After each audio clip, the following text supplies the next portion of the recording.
টাকা দিছি বলে যে বেকার, যদি এই লোকগুলো উপকার না করতেন টাকা কাকে দিতেন আপনি? প্রিয় শ্রোতামণ্ডলী, মনে রাখুন, আমি আপনাকে বলতে চাইছি, পৃথিবীতে কেউ যখন আপনার উপকার করবে আপনি তার প্রশংসা করবেন, কেউ যখন আপনার উপকার করবে আপনি তার গুণগান গাইবেন। কেউ সামান্য পরিমাণ যদি আপনার উপকার করে অবশ্যই আপনি ওই উপকারের কৃতজ্ঞতা স্বীকার করবেন। নিশ্চিত করে মনে রাখুন, উপকারের কৃতজ্ঞতা স্বীকার যখন করবেন কোনো না কোনো দিন ওই মানুষটা অপেক্ষা করবে, আবার সুযোগ পেলে আপনার উপকার করুন। মসজিদ থেকে নেমেছি, নেমে জুতো পাচ্ছি না। একটা ছেলে ওই দূরে ছিল, জুতোটা এনে বলতে, হুজুর এই আপনার জুতো। মাথায় হাত দিলে বললো, আল্লাহ তোমার ভালো করুক, তুমি যে কার সন্তান, আল্লাহ যেন তোমার মতো সুসন্তান ঘরে ঘরে দেয়, আল্লাহ তোমার ভালো করুক, যাও বাবা। এই ছেলেটা যদি অন্য কোনো দিন কোনো লোকের জুতো টুতো এরম দূরে থাকে, ও আনবে না? আনবে না? আনবে? জুতো খোঁজ দিয়েছি, ও তাতে জুতো বলতে হুজুর এই আপনার জুতো। কোথায় রেখে তুই? কখন তার জুতো খুঁজে পাচ্ছি আমি? যে জুতো এনে দিলে ওর যদি হাঁকা দেই, তাড়া দেই, জীবনে আর কারোর জুতো, আর যদি খানার দিক থাকে পাতে টেলে খানায় ফেলে দেবে, শালা বেজমাদার খুঁজে না পায়। লাইন শাকারতুম লাযিদান্নাকুম। ওই যে বাচ্চাটার মাথায় হাত দিয়ে দোয়া করে দিলেন, ও আগামী দিন পরের উপকার করার জন্য অপেক্ষা করবে। আমার সমাজ অন্যায় করলে শাস্তি দেয়, কিন্তু ভালো করলে পুরস্কার দেয় না, যার জন্য সমাজ ক্ষতিগ্রস্ত।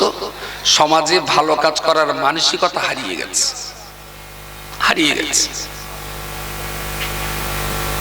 একটা ছেলে একটা মেয়ের ওড়না ধরে টেনেছিল, তার জন্য বিচার করে উদ্বোস করিয়ে ছেড়ে দিলে, ভালো হয়েছে, আমি খারাপ বলবো না। কিন্তু রাত 12টার সময় রক্তের অভাবে একজন রোগী যখন দমের কষ্টে ছটফট করছিলেন, তখন রাজাপুর গ্রামের মন্টু ছুটে যে বললো, আমার দেহের থেকে এক বোতল ব্লাড নিয়ে রুগীটার দাও।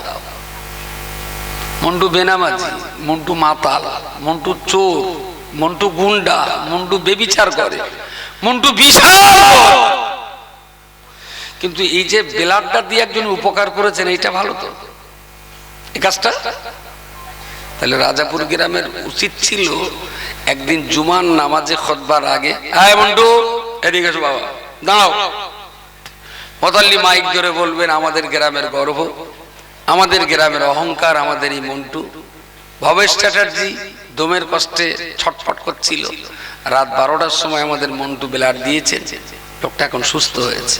তো আমাদের রাজাপুর গ্রামের সুনাম মন্টু, তাই আজ তোমাকে পুরস্কৃত করা হচ্ছে। ইমাম সাহেব উঠে মন্টুর হাতে একটা গোলাপ ফুল দিল, 500 গ্রাম ওজনের একটা সন্দেশের প্যাকেট ধরে দিল, যে মন্টু আমাদের গ্রামের মডেল।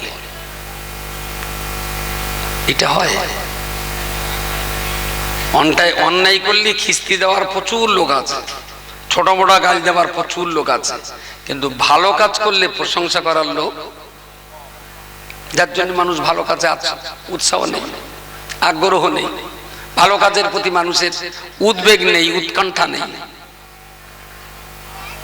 বাংলা একটা কথা বলে যে শাসন করা তারই সাজে সোহাগ করে, যে মানুষকে ভালোবাসতে পারে না তার অধিকার নেই মানুষকে শাসন করার। যে মানুষকে ভালোবাসতে পারে, মহব্বত করতে পারে, কোলে টানতে পারে, চুমা খেতে পারে, তাদেরই অধিকার আছে এই মানুষের শাসন করার। যে ভালোবাসে না তার শাসন মানায় না। লাইন শাকারতুম লাযিদান্নাকুম। আল্লাহ আপনাকে, মানুষ একটু কিছু করলে তার প্রশংসা আমরা করি, করতে হবে। আল্লাহ আমাদের কতটা করেছেন। আচ্ছা, আপনি যখন ঘুমিয়ে থাকেন তখন কি শ্বাস প্রশ্বাস বন্ধ থাকে না? চলে না? 24 ঘন্টার ভেতরে বন্ধ থাকে কোন সময়টা? সব সময়। ঘুমির ঘরে না খেতে দেখেছেন হাওয়া যাচ্ছে কিনা? আমি আমারটা দেখিনি, তো অন্য যখন ঘুমায় তখন তো দেখেছি। তাহলে দিন রাত 24 ঘন্টা আপনার নাকে অক্সিজেন যে আল্লাহ জারি রেখেছেন, সেই আল্লাহর শুকরিয়া আদায় কতটা হওয়া উচিত, সেই আল্লাহর কাছে মাথা নত করে কতটা ধন্যবাদ দেওয়া উচিত আল্লাহর, সে ব্যাপারে আমরা প্রচন্ড কৃপণ। আমাদেরই ঘরের সন্তান, আমাদেরই উরুসে জন্ম নেওয়া, আজকে এখানে কয়েক হাজার ছেলে এসেছে, ওরাই প্যান্ডেলের ভেতর পর্যন্ত ঢুকিনি। ওরা এসেছে, হাট বাজার ঘুরেছে, যার যা চাহিদা ছিল, যার যেখানে দরকার ছিল, খুব এমাতার তো মাথা সাফা মারা ছাই করেছে। মাঝে মাঝে কোথাও কোথাও আবার হাজরে আসওয়াদ পেয়েছে, একটু চুমুটুমে খেয়েছে। হজে এস মানে হাজরে আসওয়াদ চুমু না খেয়ে বাড়ি যায়, এইসব করে সেসব পার্টি। আজকে যেখানে কোরআনের দুটো কথা হবে, হাদিসের দুটো কথা হবে, দিনের দুটো আলোচনা হবে, চল না বাজারে মাল কিনবো, অন্তত একটা বক্তার আওয়াজ শুনে আসে, সেসব পার্টি এখানে ঢুকেছে বলে মনে হয়। হ্যাঁ, ঢুকে নেই। আসলে দোষ ঠিক ওদের না, দোষ হলো কোম্পানির দোষ। যে কোম্পানির প্রোডাকশন, ও কোম্পানির সিএমএ ভালো না, ম্যানেজিং ডিরেক্টরও ভালো না, তাহলে দুটোই জালি মাল, যার জন্য কোম্পানির প্রোডাকশন আর মালগুলো একটু ছোট। উঠে দাঁড়াও, কি নাম, কি নাম? রামিস। নাম, বাড়ি কোথায়? চাঁপুকুর। আবার নাম কি? হ্যাঁ, হাসানুল। হাসানুল, আমার নাম কি? হ্যাঁ, সাইনাস। নানার বাড়ি কোথায়? ফুরফুরায়। আর তোর আবার সৌর বাড়ি একই জায়গায়? আচ্ছা, এখানে তো প্রচুর লোক আছে, ওই বাচ্চাটা এখানে কেন বলেন? কোম্পানি ভালো দেয়। আমরা একেবারে, আমরা তো জেলে মাছ চেনে, চাষি ফসল চেনে, আমরা তো শ্রোতা চিনি, কারণ ই তো চড়াতে হয় রোজ আমাদের। আপনি খোঁজ নিয়ে দেখবেন, ওর আম্মা নিঃসন্দেহে 5 ওয়াক্ত নামাজ, ওর আম্মা নিঃসন্দেহে কোরআন তেলাওয়াতকারিনী একজন মা। ওর আম্মা নসিহত করে পাঠিয়ে দিয়েছে, অযথা ওখানে যাবে যেন দৌড়ি করবে না, চুপচাপ বসে হুজুররা যা কথা বলে সেগুলো শুনবে। এটা হলো ওর মায়ের অবদান। প্রিয় শ্রোতা মণ্ডলী, মনে রাখুন, তাহলে আল্লাহ পাক রব্বুল আলামিন তিনি যে নিয়ামত আমাদের দান করেছেন, আমার হাতে ধরার ক্ষমতা, আমার চোখে দেখার ক্ষমতা, আমার জবানে বলার ক্ষমতা, আমার গালে খাওয়ার ক্ষমতা, আমার পায়ে চলার ক্ষমতা, আমার মন মস্তিষ্কে স্মৃতি ধরে রাখার ক্ষমতা, আবার কানে শ্রবণ ক্ষমতা, এসব কিছু ক্ষমতা তো আল্লাহই দিয়েছেন। তিনি আমার কান দিয়েছেন, শ্রবণ শক্তি নাও বা দিতে পারতেন। তিনি আমার চোখ দিয়েছেন, দৃষ্টি শক্তি কেড়ে নিতে পারতেন। তিনি আমার গাল দিয়েছেন, খেতে পারতাম, বাক শক্তি তিনি কেড়ে নিতে পারতেন। তিনি আমার পা দিয়েছেন, পা দেওয়ার পরেও আপনার পা দেওয়ার পরেও প্যারালিসিস দিয়ে আমার দেহকে তিনি অকেজ করে রাখতে পারতেন। যে আল্লাহ পাক রব্বুল আলামিন আমার দেহটাকে এত সুন্দর করে বানিয়ে রেখেছেন, চলতে ফিরতে উঠতে বসতে যত সময় বান্দা ঘুমিয়ে না পড়ে, তত সময় পর্যন্ত বান্দার মনে রাখা উচিত, সকালে যখন আপনার ঘুম ভাঙবে আর যখন আপনি রাত্রেবেলা ঘুমিয়ে পড়বেন, ঘুম ভাঙা থেকে ঘুমিয়ে পড়ার আগ মুহূর্ত পর্যন্ত আপনার অন্তরের ভিতরে আল্লাহ পাকের স্মরণ থাকাটা, আল্লাহর জিকির থাকাটা, আল্লাহর স্মরণে নিজেকে ব্যস্ত রাখাটাই, এটাই হলো আল্লাহর প্রকৃত শুকরিয়া আদায় করার নমুনা। যে 2 মিনিট অন্তরে আপনার আল্লাহর কথা থাকবে না, সেই 2 মিনিট আপনি ইবলিসের বান্দা। কারণ অক্সিজেন তো আল্লাহ 24 ঘন্টা জারি রেখেছেন। তাইলে আল্লাহর স্মরণটা আপনি শুধু মসজিদে গিয়ে করলে হবে? মাঠে চাষ করতে হবে, তখনও মনেই রাখতে হবে যে আল্লাহ চাষের দায়িত্ব আমার, রুজির দায়িত্ব তোমার, তাই না? দোকানদারি করতে বসতে হবে যে আল্লাহ তুমি তো বলেছো ফাইজা কুদিয়াতিস সালাতি ফান্তাশিরু ফিল আরদি ওয়াবতাগু মিন ফাদলিল্লাহ, তোমার জমিনে তো তুমি ছড়িয়ে রেখেছো তোমার রহমত। আমি দোকান খুলে বসেছি, দোকান খুলে বসেছি, এটা আমার ডিউটি। বাকি লাভ কি হবে না হবে আল্লাহ জিম্মাদারিটা তোমার। তবে তো সেই বান্দার ব্যবসা সেই বান্দাকে জান্নাতে নিয়ে যাবে, চাষ চাষিকে জান্নাতে নিয়ে যাবে, দোকান দোকানদারকে জান্নাতে নিয়ে যাবে। কিন্তু সেটা হওয়া উচিত লিল্লাহিয়াত অন্তর নিয়ে, যে যেটাই করি আল্লাহর জন্যই করি। রব্বুল আলামিন পরের অংশে বলেছেন, ওয়ালা ইন কাফারতুম, বান্দা তুমি যদি আমার সাথে কুফরি করো, আমি আল্লাহ পাক তোমাকে যে নিয়ামত দান করেছি, আমার নিয়ামতের শুকরিয়া আদায় যদি তুমি না করে কুফরি করো, তবে বান্দা তোমাকে মনে রাখতে হবে ইন্না আযাবি লাশাদীদ, তোমার মতো বেঈমান বিশ্বাসঘাতক নেমক হারাম আমি এত নিয়ামত তোমায় দেওয়ার পরে তুমি যখন আমার সঙ্গে বেঈমানি করেছো, তাহলে তোমার মতো বেঈমান বিশ্বাসঘাতক নেমক হারামকে আমি জান্নাতের ভিতরে দিলে আমার জান্নাত বড় অপবিত্র হয়ে যাবে। তাই তোমার রাখার জন্য জাহান্নামের মতো নিকৃষ্ট জায়গা তৈরি করেছি, কেবল তোমার মতো অসভ্য মানুষকে সেখানে শাস্তি দেওয়ার জন্য। সোজা সাপটা কথা। পৃথিবীর মানুষ আমরা যা দেখি, অপরাধী যদি অপরাধ করে আমরা তারা শাস্তি দেই। তবে রাষ্ট্রীয় বিচার ব্যবস্থায় সবচেয়ে বড় শাস্তি কোনটা? কোনটা? ফাঁসি। তো এক কথায় কোন দেশে ফাঁসি আছে, কোন দেশে গুলি করে মারা আছে, আবার কোন দেশে তলোয়ার দিয়ে গলা কেটে মারা আছে। এক কথায় বলা যেতে পারে মৃত্যুদণ্ড। এইটাই হলো পৃথিবীর সবচেয়ে বড় শাস্তি। আর দুনিয়ার যেটা সবচেয়ে বড় শাস্তি, আল্লাহর শাস্তি তারপর থেকে স্টার্ট হয়। আমার কথা বোঝা যায় না? মৃত্যুর যে যন্ত্রণা, ওর চাইতে যেটা বড় যন্ত্রণা, সেইটাই হলো আল্লাহর সবচেয়ে ছোট যন্ত্রণা বান্দাকে যা দেবে। পৃথিবীর মানুষ শাস্তি দিতে দিতে যে জায়গায় যে যার উপরে আর শাস্তি দিতে পারে না, সেইটাই হলো আল্লাহর শুরু, তারপরেরটা হলো আল্লাহর শুরু শাস্তি। তাই ভয়ঙ্কর শাস্তি কি হতে পারে? দুনিয়ার মানুষ একজন মানুষ আর একজনকে অনেক কিছু আনন্দ দিতে পারে। কেউ খাইয়ে আনন্দ দেয়, কেউ শুইয়ে সন্তুষ্ট করে, কেউ জামা কাপড় দিয়ে সন্তুষ্ট করে, কেউ বা ক্যাশ টাকা দিয়ে সন্তুষ্ট করে। সবুজ জামাইকে মেয়ে দিয়ে সন্তুষ্ট করে, তাতেও জামাই ঠিক 16 আনা সন্তুষ্ট না, মুখ যেন হতম বাঁচা না। সবুর আবার স্করপিওটা কেড়ে দিলে, তারপরে জামাই ঠিক দাঁত কেলকে হাসলে।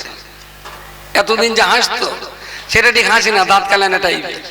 আর যেই একটা লাল বুলেট দিয়েছে, তখন আব্বা আব্বা করে পানানে দিয়েছে। আচ্ছা, পৃথিবীর মানুষ আর একটা মানুষকে যা যা দিয়ে হাসাতে পারে, সন্তুষ্ট করতে পারে, খুশি করতে পারে, সবচেয়ে বড় কোনটা? যা বলে কি? টাকা পয়সা। টাকা পয়সা বললি তো আমি তার পরিমাণ মধ্যে 1.5 টাকা না 3 টাকা, 1.5 টাকা দিয়ে সন্তুষ্ট হবে সবচেয়ে। বাহ, দামি কথা বলেছেন একটা। একজন বলেছেন পৃথিবীর মানুষ আর একটা মানুষকে সবচেয়ে যেটা বেশি দিতে পারে দামি জিনিস, সেটা হলো ভালোবাসা। ভালোবাসার দাম দেওয়া যায়? ভালোবাসার দাম দেওয়া যায় না। আচ্ছা, এই যে ভালোবাসা, মানুষ মানুষকে ভালোবাসে, বিভিন্ন কারণ হতে পারে। মানুষের প্রতি মানুষের ভালোবাসার মহব্বতের সর্বোচ্চ স্তর, যার চাইতে আর বেশি ভালোবাসতে পারে না, বলা যেতে পারে সন্তানের কিডনি একটা ড্যামেজ, কেউ দিতে চায় না। মা বলল আমার তো দুটো আছে, একটা আমার কচিরে দাও আর একটা আমার থাক, মেয়েটাও বেঁচে থাক আমিও বেঁচে থাকি। এরা ভালোবাসার চরমতম নিদর্শন, যে কখনো নিজে মরেও অন্যকে বাঁচাবার চেষ্টা করা। চরমতম নিদর্শন একজন আর একজনকে ভালোবাসা। সর্বোচ্চ নিদর্শন যেখানে শেষ হয়ে যায়, আল্লাহ তার বান্দাকে যে ভালোবাসে তারপর থেকে শুরু হয়। এবার আপনি একটু একা একা ভেবে নেবেন আল্লাহ তার বান্দাকে কতটা ভালোবাসে। বুখারী শরীফের একটা হাদিসে রয়েছে, প্রিয় রাসূল সাহাবীদেরকে নিয়ে বসে রয়েছেন, হঠাৎ করে একজন সাহাবী বললেন, ইয়া রাসূলুল্লাহ, আজকে আপনাকে একটা খুশির খবর শোনাবো, আপনাকে আনন্দের খবর শোনাবো। এত আনন্দ, এত খুশির সংবাদ জীবনে কোনোদিন আপনি শোনেন নাই। নবী বললেন, বাবা বলো। সাহাবী বললেন, ইয়া রাসূলুল্লাহ, একদল মানুষ একই কাফেলায় দেশ থেকে তারা বিদেশে ব্যবসা করতে যাচ্ছিল। মাঝপথে একটা জায়গায় ওরা বিরাম বিশ্রাম করার জন্য দাঁড়ালো। ওরা গোসল করলো, যে যার মতন খাওয়া দাওয়া করলো। ওরা বিরাম বিশ্রাম নিয়ে ওখান থেকে আবার উটের পিঠে উঠে তারা চলা শুরু করলো। ওদের দলের সবাই চলে গেল, কেবলমাত্র একটা মানুষ ঘুম ভেঙে দেখলো সঙ্গে কেউ নাই। এটা একটু ঘুম কড়া, সবাই উঠে যাচ্ছে, গুছিয়ে এনে চলে গেছে, ও ঘুম ভেঙে দেখে কেউ নেই, কেউ নেই, একদম একা। বিকেলের পড়ন্ত বেলায় ও একটা আন্দাজ করে যেতে যেতে যেতে যেতে সে এক গভীর মরুভূমির মাঝখানে ঢুকে গেছে। রাতের বেলা রাস্তা কোন দিকে, পথ কোন দিকে কিচ্ছু চিনতে পারছে না। সেই অবস্থায় সারা রাত ও যত পথ খুঁজতে যায় ততই পথ হারায়। সকালে যখন সূর্য উঠলো, লোকটা দেখলো আমি এক মহাবিপদে। যেখানে ছিলাম ওখানেই যদি থাকতাম হয়তো পথচারী মানুষ কেউ না কেউ এসে আবার আমার সন্ধান নিতে পারত। ও ঠিক করে নিল, তাহলে আমাকে বুদ্ধিমানের কাজ হবে আবার সেখানটায় ফিরে যাওয়া। কিন্তু কোন রাস্তা দিয়ে যে ওই জায়গায় গিয়েছে সে রাস্তাও ঠিক করতে পারছে না। তো প্রায় 2 দিন সময় লাগলো ওর সেই জায়গাটা ফিরে আসতে। ততক্ষণ এই 2 দিন খাওয়াও নয়, পানিও নয়। ফিরে এসে দেখছে ওর বেঁধে রাখা উটটাও সেখানে নেই। যে উটের পিঠে ওর পানি, যে উটের পিঠে ওর মাল সামান, যে উটের গলায় ঝোলা এক পুটলির ভিতরে তার টাকা পয়সা, উটও নেই। যা, লোকটা ওখানেই বলেছে আমার মরণ অনিবার্য, কেউ আমার খবর পাবে না, বাড়ির বাচ্চা কাচ্চা আমার ডেড বডিটাও পাবে না, মৃত্যু আমার অনিবার্য। শুয়ে পড়েছে যে আমি আর উঠতে পারবো না, আমি মরেই যাও, পেটে খাবার নেই, আজ 2-3 দিন, পিপাসার পানিও নেই। একটু যেন তন্দ্রাপন মতো এলো। কিছুক্ষণ পরে চোখ চেয়ে দেখলেন ওর হারিয়ে যাওয়া উটটা ওর মাথার কাছে যেখানে বাঁধা ছিল সেখানেই দাঁড়িয়ে আছে। সুবহানাল্লাহ। সাহাবী বললেন, ইয়া রাসূলুল্লাহ, আপনি বলুন দিনই ওই লোকটার আনন্দ কতটা। অনিবার্য মৃত্যুর হাত থেকে যেন লোকটা নতুন জীবন ফিরে পেয়েছে। রাসূলুল্লাহ শুনে বুঝে বললেন, শোনো, তুমি আমার যে আনন্দের কথা শুনিয়েছ, আমি কি এর চাইতে একটা বড় আনন্দের কথা শোনাবো? সাহাবী বললেন, হুজুর এর চাইতে আর আনন্দ হয়? বললেন, হ্যাঁ হয়। বলো বলো। নবী আমার বললেন, বাবা সাহাবী, আল্লাহ পাকের কোন বান্দা যখন পাপ কাজে আত্মনিমগ্ন হয়ে যায়, নামাজ পড়ে না, রোজা করে না, সত্য কথা বলে না, ইসলাম মেনে চলে না, এমন একটা পাপী পাপিষ্ঠ বান্দা মদ গাঁজা জুয়া বেবিচার, মদ গাঁজা জুয়া জেনা বেবিচার কোন জানি ভীষণ ছোট মোটা পাপের ভিতরে ডুবে যায়। আল্লাহ পাক রব্বুল আলামিন ওই বান্দার জন্য অপেক্ষা করতে থাকেন। বান্দা সকাল থেকে বেলা 1টা পর্যন্ত পাপ কাজ করেছে, মনে হয় বান্দা দুপুর বেলাতে বিকাল বেলাতে ঘরে ফিরে গোসল করে জোহরের নামাজ পড়ে আমার কাছে কাঁদবে। বান্দা নামাজ পড়লো না, গোসল করে খাওয়া দাওয়া করে আবার দুনিয়ায় পাপ করতে বেরিয়ে গেল। আল্লাহ অপেক্ষা করে ওই বান্দা নিশ্চয়ই রাত্রে বেলা বাড়ি ফিরে খেয়ে দিয়ে তওবা তিল্লা করে সার নামাজ পড়বে। সে বান্দা পড়লো না, রাত্রে বান্দা ঘুমিয়ে পড়লো। আল্লাহ বলবেন, বান্দারে সারাদিন কষ্ট করেছে, তাই কষ্ট দেহনি রাতের বেলায় একটু ঘুমিয়ে পড়েছে। বান্দা নিশ্চয়ই সকাল বেলাতে ওই বান্দা ঘুম থেকে উঠে তওবা পড়ে নামাজে দাঁড়াবে। যাবে, বান্দা তওবা পড়েনি, নামাজ পড়েনি, আবার পাপ কাজ করতে বেরিয়ে যায়। এমনই একজন বান্দা 14 বছরে সাবালক হলো, 60 বছর পর্যন্ত বান্দা পাপ করতে থাকলো। বান্দা যতবার পাপ করতে বেরিয়ে যায়, আল্লাহ ততবার বান্দার জন্য অপেক্ষা করতে থাকেন। আমার বান্দা 60 বছর অপরাধ করেছে, আজকে নিশ্চয়ই তওবা পড়ে বান্দা আমার কোলে, বান্দা রহমতের কোলে ফিরে আসবে। এইভাবে বাড়তে বাড়তে ওই বান্দাটা যেদিন আল্লাহর কাছে ফিরে যায়, তওবা পড়ে সিজদায় মাথা দিয়ে সুবহান রাব্বিয়াল আলা যখন পড়তে থাকে, নবী আমার বর্ণনা করে বলেছেন, বাবা সাহাবী, হারিয়ে যাওয়া উটটাকে মালিক ফিরে পেলে ওই মালিক যত না আনন্দ হয়, আল্লাহর যে বান্দা পাপের জগতে হারিয়ে যায়, ওই বান্দা যখন আল্লাহর রহমতের কোলে ফিরে আসে, উটের মালিক উট ফিরে পেয়ে যত না আনন্দ পায়, আল্লাহর হারিয়ে যাওয়া বান্দা আল্লাহর রহমতের কোলে ফিরে আসার কারণে উটের মালিকের চেয়েও আমার আল্লাহ বেশি সন্তুষ্ট হয়ে যায়। আচ্ছা, এই মাতালগুলো, গাঁজাখোরগুলো, চোঁচাছাড়াগুলো কি কোনোদিন ভেবেছে যে আমাদের জন্য আল্লাহ অপেক্ষায় আছেন, আমরা কখন ঘরে ফিরব? ওরা কি কোনোদিন ভাবে যে আমি তাসের আড্ডায় বসে তাস খেলছি আর আমার মালিক অপেক্ষা করছেন, আমি কখন এইটা ছেড়ে দিয়ে নামাজের কাতারে দাঁড়াই? গাঁজার কলকে মুখ দিয়ে যখন গাঁজাকারগুলো টানে, ওরা কি একবারও ভাবে আমি এখানে দম্বরে গাঁজা টানছি আর আল্লাহ অপেক্ষা করছেন আমি কখন উজু করে মসজিদে যাব? রাসূল বললেন, হারিয়ে যাওয়া উট ফিরে পেয়ে ওর মহাজন যত সন্তুষ্ট হয়, হারানো বান্দা ফিরে পেয়ে আল্লাহ তার চাইতে বেশি সন্তুষ্ট হন। বলুন, মানুষ মানুষের ভালোবাসে, আল্লাহ তার বান্দাকে ভালোবাসে। মানুষের ভালোবাসার সর্বোচ্চ স্তর যেখানে শেষ, আল্লাহ তার বান্দাকে যে ভালোবাসে তার প্রথম স্টার্টিং পয়েন্টটা তার চেয়ে অনেক বেশি ভালোবাসা। খুবই দুর্ভাগ্য আমাদের, আমরা শুধু আল্লাহকে নিয়ে ভাবতে পারি, পড়তে পারি, বুঝতে পারি, ফিকির করতে পারি, গবেষণা করতে পারি। এটা আমাদের জীবনের এক চরমতম ব্যর্থতা, চরমতম হেরে যাওয়া। বাকি জীবনটা যেন আর সর্বনাশ না হয়, যা হওয়ার হয়েছে, আর যেন জীবনটা সর্বনাশের দিকে না যায়। এই জীবনের মূল্য দিতে হবে। জীবন তো একটা, জীবন একটাই তো জীবন।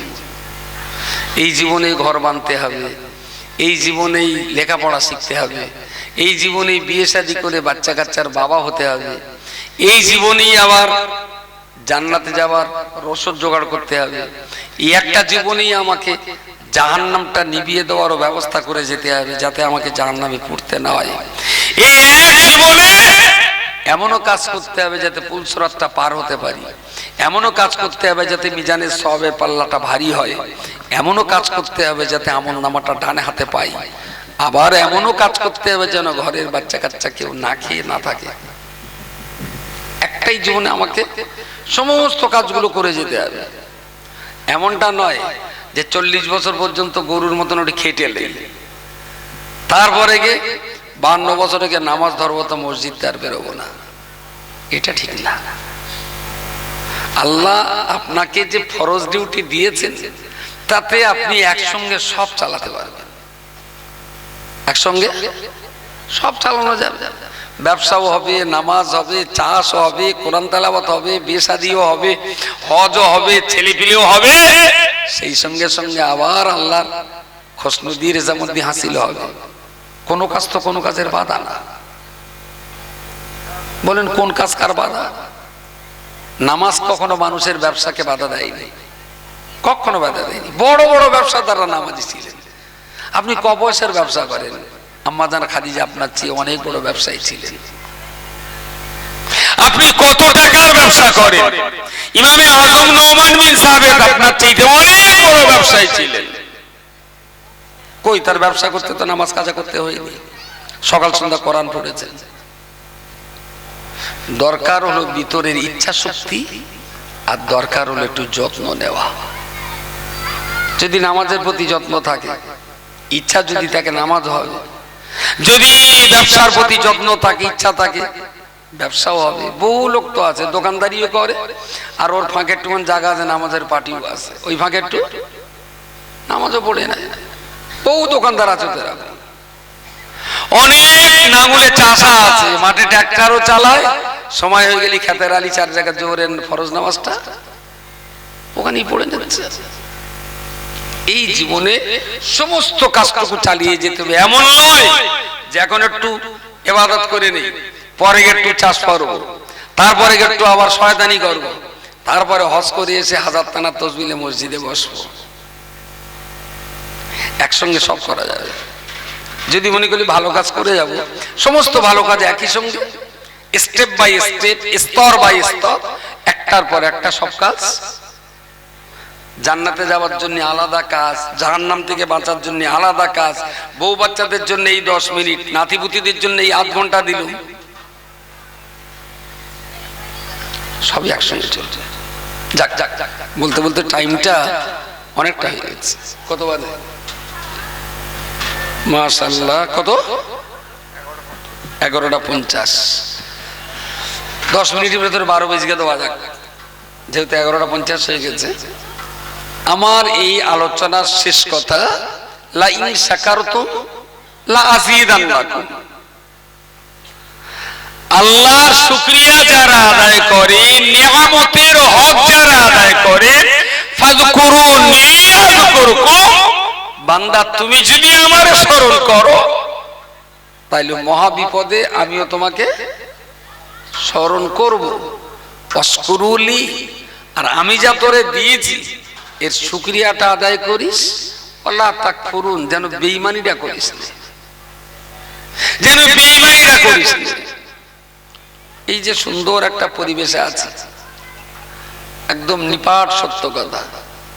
এর ভেতরে কালকে সকাল থেকে গ্রামে ভিক্ষে করতে না বেরোলি খাওয়া হয় না, এরম লোকেরা আছে, ভিক্ষে না করলে খাওয়া হয় না।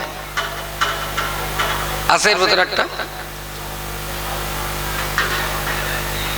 ভিক্ষে, এর ভেতরে একটা ভিখারি নেই। আচ্ছা, অভাবের তাড়নায় আজকে দুপুরবেলা খাওয়া হয়নি কার? এই যে দুপুরটা পার করে রাতে এলো, এই দুপুরবেলা খাওয়া হয়নি অভাবের তাড়নায় কার? আছে কেউ এরকম? হ্যাঁ, বুঝতে পারলাম, কারণ নেই। তাহলে সবাই দুপুরে খেয়েছে, তাহলে দুপুরে খেয়েছেন আলহামদুলিল্লাহ। আবার এখানে যে লোক আছে অভাবের তাড়নায় শীতের সোয়েটার, গেঞ্জি, আন্ডারপ্যান্ট অভাবের তাড়নায় কিনতে পারিনি, এরকম লোকেরা আছে। এর তো সোয়েটার ভাই, আপনার মনে হচ্ছে বাবা শুধু জামা, ওই ভাইটা জামার ভেতরে কিছু আছে? সাদা জামা কি আছে? খোলেন খোলেন দেখি। তাহলে তো মাল তো সবারই আছে। এবার তো উপরে কোট আছে, এ তো কান মাথা সব ঢাকা। তাহলে শীতের অভাবের তাড়নায় শীত বস্ত্র কিনতে পারেনি এরম লোক এখানে এখানে তাহলে দুপুরে খাওয়া হয়নি এরম লোকও নেই। অভাবের তাড়নায় জামা কাপড় কিনতে পারিনি এরম লোকও নেই। আবার সকাল হলে ভিক্ষে করতে হবে সেরম লোকও নেই। আচ্ছা, কালকে বেলাটা 12টা পর্যন্ত বেঁচে থাকবে গ্যারান্টি? কাল বেলা 12টা পর্যন্ত বেঁচে থাকবে গ্যারান্টি কার? গ্যারান্টি কারো নেই। তাহলে কালকে বাঁচবো গ্যারান্টি নেই, কালকে ভিক্ষে করবো এরাম লোক নেই, দুপুরে খাওয়া হয়নি এরাম লোক নেই, আর সোয়েটার গেঞ্জি জামা কিনতে পারিনি এরাম লোক নেই। তাহলে মোটামুটি খুব ইজ্জতের সঙ্গে সম্মানের সঙ্গে মাথা উঁচু করে দুটো ডাল ভাত দিয়ে আল্লাহ আমাদেরকে সুস্থ রেখেছেন। তার জন্য আমরা আল্লাহর দরবারে কৃতজ্ঞতা স্বীকার করে পড়ছি আলহামদুলিল্লাহ। একটু জোরে বলেন আলহামদুলিল্লাহ। সুবহানাল্লাহি ওয়া বিহামদিহি সুবহানাল্লাহিল আযীম।